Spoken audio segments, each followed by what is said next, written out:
छोटी का मेरा ये कर्म था कि मैं गंगा स्नान जाकर के आता था और धनुष की पूजा करता था। उस रोज भी मैं जाने लगा गंगा स्नान, तो कुछ कार्य था रास्ते में मुझे। मैंने अपनी पत्नी सुनैना को कहा कि प्रिय, मैं तो जा रहा हूँ, मुझे कार्य भी है कुछ, इसलिए ऐसा करना, अगर मुझे देर हो जाए तो समय से तुम धनुष की पूजा कर लेना। सुनैना ने कहा जुआ क्या, मैं पूजा कर लूंगी। मैं चला गया गंगा स्नान करने के लिए, और सुनैना भी इधर किसी कार्य में उलझ गई, उसके ध्यान पर से ये बात उतर गई। इसी बीच मेरी पुत्री जानकी अपनी सहेलियों के साथ खेलते हुए, हंसते गाते हुए इस धनुष के नजदीक तक पहुंची। जब वो पहुंची और इस धनुष को देखा तो उसे मालूम हो गया कि आज धनुष की पूजा शायद पिताजी नहीं किए। हो सकता है मेरे पिताजी किसी कार्य में व्यस्त होंगे, राजा हैं, किसी कार्य में व्यस्त हो गए होंगे, आज मैं ही पूजा कर देती हूँ।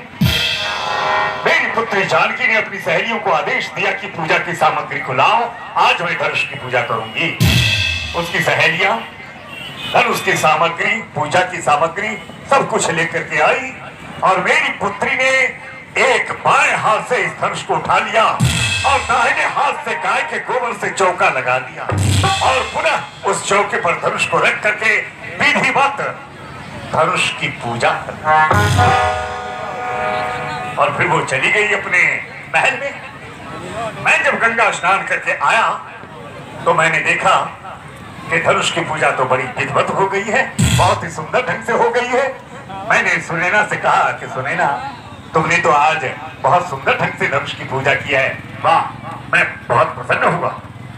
सुनैना कहने लगी कि नहीं ना, नहीं स्वामी, मैंने ये पूजा नहीं की है। मैंने कहा फिर ये पूजा किसने की? तो सुनैना ने कहा कि ये पूजा आपकी पुत्री जानकी ने की है, और वो इस तरह से कि बाएं हाथ से धनुष को उठा लिया और दाहिने हाथ से चौका करके पुनः उसको अपनी जगह पे विराजमान करके और बड़े ही तन्मयता के साथ उसने पूजा की है।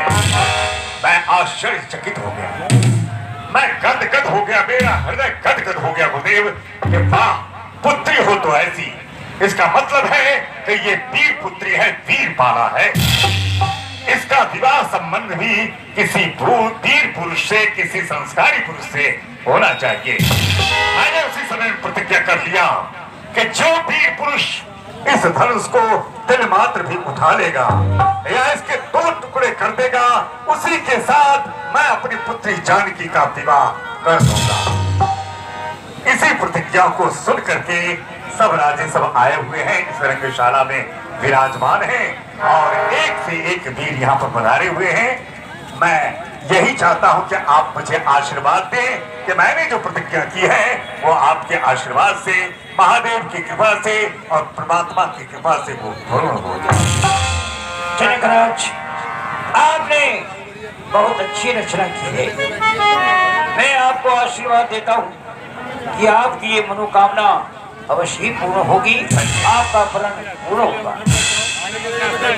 सब मंचते मंचे के सुंदर विशद विशाल। ऋषिराज, ये मंच जो है वो सब मंचों में विशाल मंच है, सब मंचों में विशाल मंच है।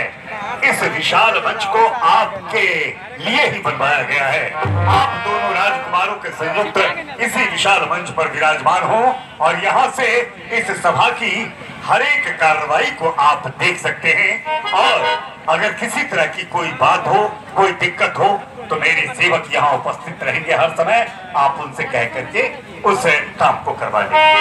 राजन, आप अपने राजकाज को देखिए, मुझे किसी वस्तु की आवश्यकता होगी तो मैं सेवकों के द्वारा मंगवा लूंगा। प्रणाम, प्रणाम। कल्याण।